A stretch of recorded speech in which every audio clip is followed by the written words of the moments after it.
Welcome to Mr. Haunt's dungeon where the darkness comes alive. Dive into spine-chilling tales and eerie encounters that will keep you on the edge of your seat. If you love the thrill of a good scare, hit that subscribe button and join us for new frightening and true stories. Don't miss out. Fear awaits. Now, sit back, relax, and let's get to the story. The forest was my sanctuary, a realm of quietude and serenity that offered respite from the cacophony of modern life. Each morning, I would eagerly don my worn hiking boots, grab my trusty basket, and venture into the woods in search of treasures hidden beneath the canopy. My love affair with mushrooms had begun in childhood, sparked by my grandmother's tales of foraging adventures and secret recipes passed down through generations. As I wandered deeper into the forest, my senses came alive with the sights and sounds of nature awakening around me. The gentle rustle of leaves in the breeze, the chorus of birdsong echoing through the trees, the earthy scent of damp soil all combined to create a symphony of sensations that filled me with a sense of wonder and awe. The forest floor was a patchwork of color and texture, a tapestry woven from mosses, ferns, and fallen leaves.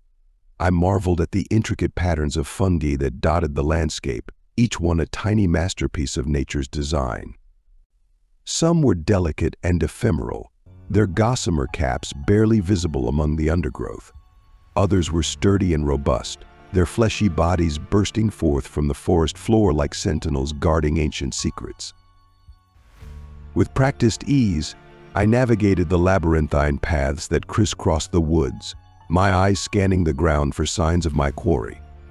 I was particularly fond of chanterelles, their golden caps peeking out from beneath the fallen leaves like hidden treasures waiting to be discovered. But I was also on the lookout for more exotic varieties maitake, shiitake, oyster, all prized for their unique flavors and culinary versatility. As I traversed the forest, my mind drifted, lost in the rhythm of my footsteps and the murmuring voices of the woods. I found solace in the simple act of foraging, a communion with nature that transcended words or thoughts. Here, in the heart of the forest, I felt truly alive, connected to something primal and elemental that stirred a deep, ineffable longing within me. But as the hours passed and the sun climbed higher in the sky, a sense of unease began to creep into my consciousness. The familiar paths seemed to twist and turn in unfamiliar ways, leading me deeper into the heart of the forest than I had ever ventured before. Shadows danced at the edges of my vision, their shifting forms casting doubt upon the solidity of my surroundings. I brushed aside my mounting unease, chiding myself for succumbing to irrational fears. After all, I had spent countless hours exploring these woods, had mapped out every trail and clearing with meticulous precision. There was no reason to believe that I was in any real danger. But then, as if in response to my doubts, a sudden chill swept through the forest, sending shivers down my spine. The air grew thick and heavy, laden with a sense of foreboding that seemed to suffuse every leaf and branch. I hesitated, my senses on high alert, straining to catch any sign of movement or sound that might betray the presence of another living being. And that's when I saw it, a flicker of movement at the edge of the clearing, a shadowy figure lurking amidst the trees. My heart leapt into my throat, pounding with a mixture of fear and curiosity. I strained to get a better look, my eyes scanning the undergrowth for any sign of movement. And then, with a suddenness that took my breath away, the figure emerged from the shadows, moving with an otherworldly grace and speed that seemed to defy the laws of nature. I have heard of this creature before, but I never thought it was real. Could this be a Wendigo? It stood at least 8 feet tall, its emaciated frame covered in pale, almost translucent skin that stretched taut over its bones. The creature's limbs were long and spindly, ending in sharp, claw-like fingers. Its eyes were sunken and devoid of any humanity, glowing with a malevolent hunger. The Wendigo's mouth was a jagged maw filled with razor-sharp teeth, and its breath came in ragged, steaming huffs that stank of decay. I tried to scream, but no sound escaped my throat. The Wendigo's long, bony fingers wrapped around my arm, and with a strength that belied its gaunt appearance, it lifted me effortlessly off the ground. I struggled, kicking and thrashing, but it was futile. The creature let out a low growl, more felt than heard, that resonated through my entire body. As it carried me deeper into the forest, I noticed movement in the shadows. Other Wendigos, watching with eyes that glowed like embers. Each one was as grotesque and terrifying as the first, their forms hunched and predatory. The forest seemed to close in around me, the trees pressing in tightly, blocking out the last rays of the setting sun. We eventually arrived at a cave, its entrance concealed by thick foliage and twisted roots. Inside, the air was damp and fetid, the walls lined with crude markings and symbols that I could not decipher. The Wendigo brought me to a larger chamber, illuminated by a strange phosphorescent fungus that clung to the walls. In the center of the room sat a twisted mockery of a family, a group of Wendigos, their forms similar yet each uniquely grotesque. They turned to look at me with those same hungry eyes, and a chilling realization settled in. I was their new pet. The days that followed were a blur of terror and revulsion. The Wendigos would force-feed me their vile sustenance, raw, rotting meat, and a thick, rancid liquid that burned my throat and churned in my stomach. They seemed to take pleasure in my suffering, laughing in their guttural, inhuman voices as I gagged and retched. The Wendigo's den was a horrific place. The walls of the cave were slick with moisture, and the floor was littered with bones, some of them disturbingly human. The air was heavy with the scent of death and decay, making it hard to breathe.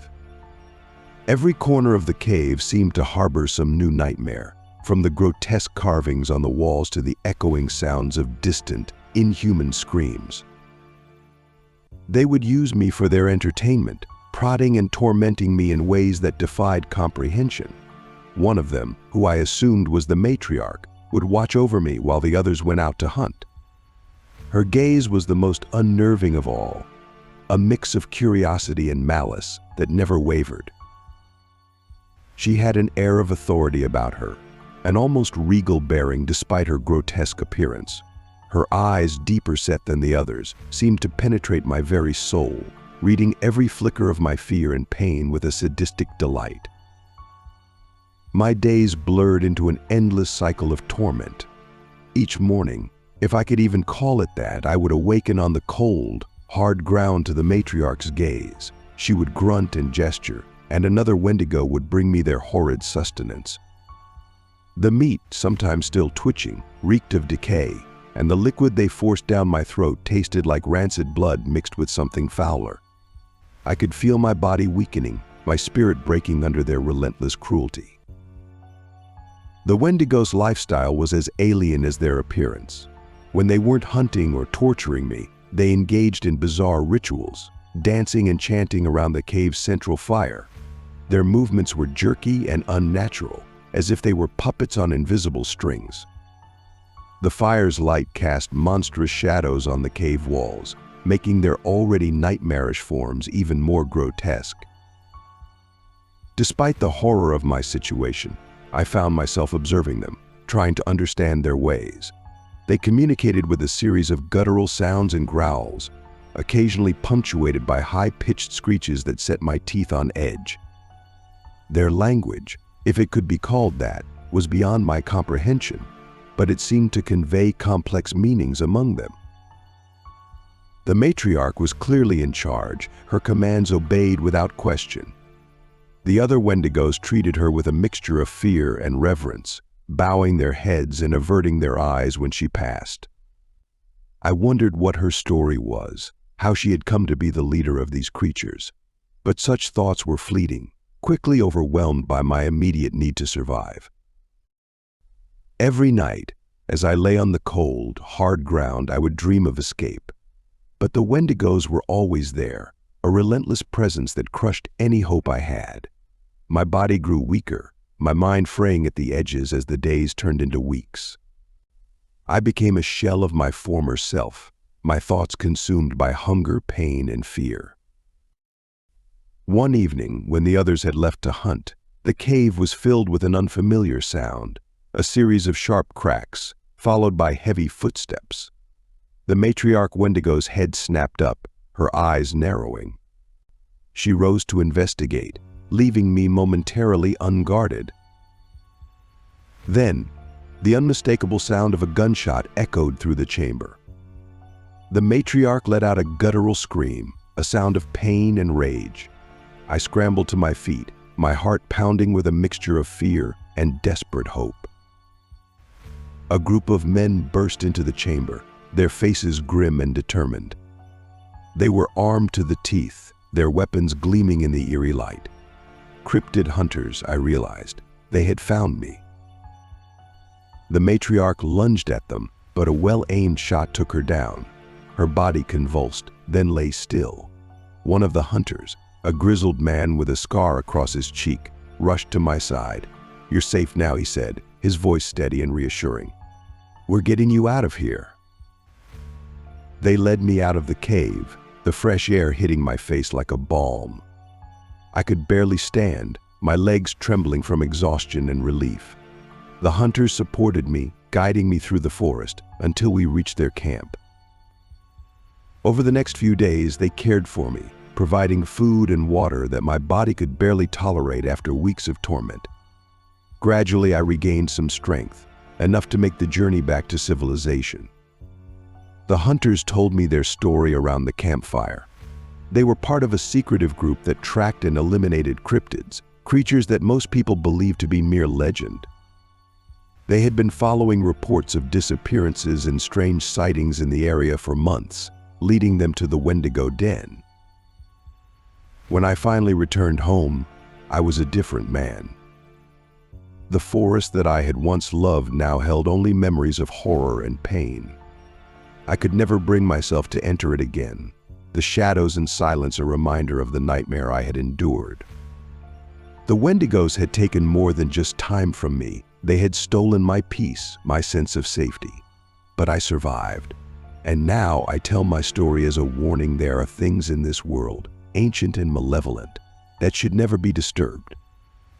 If you ever find yourself in those dark, silent woods, beware the eyes that watch from the shadows. You might not be as lucky as I was to escape.